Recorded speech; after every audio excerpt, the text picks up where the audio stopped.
सहअभाज्य संख्या, अभाज्य संख्याओं का ऐसा युग्म जिसका महत्तम समापवर्तक सदैव 1 प्राप्त होता है उसे हम कहते हैं सहअभाज्य संख्या।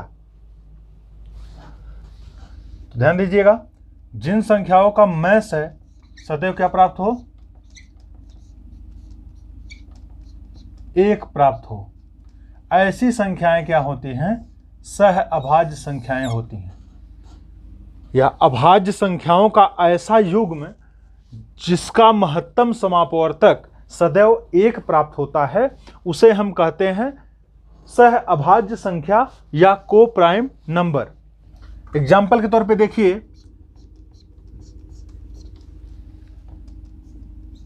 2 3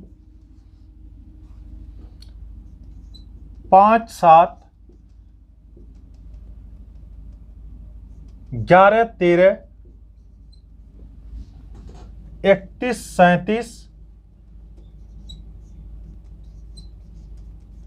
इत्यादि का चेक करते हैं। जैसे 2 और 3 है, 2 का गुणनखंड करेंगे तो इसको लिख सकते हैं 2 गुणे 1, और 3 का गुणनखंड करेंगे तो इसको लिख सकते हैं 3 गुणे 1।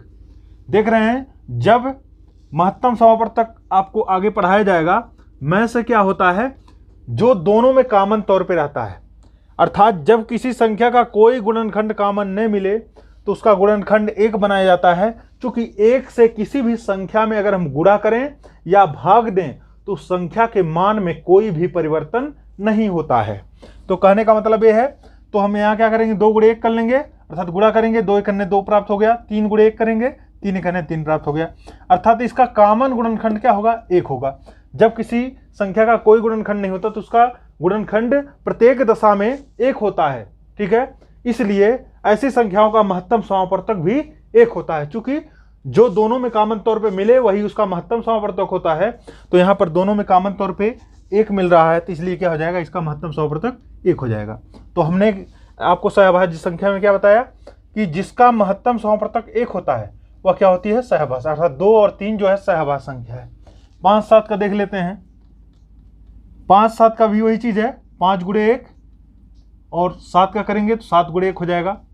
में से निकालेंगे तो क्या हो जाएगा, इसका भी में से 1 होगा, क्योंकि जो दोनों में कॉमन रहता है वही उसका में से होता है। देखिए 1 1 कॉमन है, यहाँ भी 1 1 कॉमन है, तो जो कॉमन होता है वही उसका में से होता है। जब किसी संख्या का कोई गुणनखंड नहीं मिलता है तो उसका गुणनखंड 1 माना जाता है, क्योंकि किसी भी संख्या में 1 से गुणा करने पर या उससे भाग देने पर उसके मान में कोई परिवर्तन नहीं होता है। इसी प्रकार से हम 11 13 का चेक करेंगे, 11 गुणे 11 का हो जाएगा 11 गुणे 1, ठीक है, और 13 का हो जाएगा 13 गुणे 1।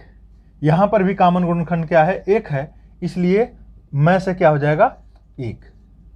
इसी प्रकार से अगली संख्या का भी हो जाएगा, 31 का करेंगे तो 31 गुणे 1, और 37 का करेंगे तो 37 गुणे 1 हो जाएगा।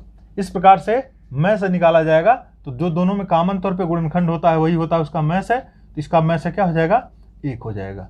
इस प्रकार से यहाँ टोटल से हमको क्लियर सब जगह में से 1 आ रहा है, इसलिए जो परिभाषा हमने बताया, अभाज्य संख्याओं का ऐसा युग्म या जोड़ा जिसका महत्तम समापवर्तक प्रत्येक दशा में 1 प्राप्त हो उसे हम कहते हैं सहअभाज्य संख्या या को प्राइम नंबर। तो देखिए यहाँ पर प्रत्येक दशा में महत्तम समापवर्तक 1 प्राप्त हो रहा था, यहाँ भी 2 और 3 था तभी महत्तम समापवर्तक 1, 5 7 था तभी महत्तम समापवर्तक 1, 11 13 है तभी महत्तम समापवर्तक 1, 31 37 है तभी महत्तम समापवर्तक 1। लेकिन एक चीज ध्यान देना है, यह रूल तभी एप्लीकेबल है जब ये दोनों जो जोड़ा है, ये दोनों जोड़ा जो होना चाहिए वो अभाज्य संख्या ही होना चाहिए, अदर संख्या नहीं। एक भाज्य है एक अभाज्य है तो ऐसा रूल फॉलो नहीं करेगा। ये कहने का मतलब, इसके लिए सहअभाज्य संख्या के लिए सबसे पहली चीज है कि 2 संख्याएं होनी चाहिए और दोनों संख्याएं अभाज्य होनी चाहिए, और उन अभाज्य संख्याओं का जो जोड़ा है उनका महत्तम समापवर्तक 1 होना चाहिए, तभी वह संख्याएं जो हैं क्या होगी, को प्राइम नंबर होगी या सहअभाज्य संख्या होगी। ठीक है।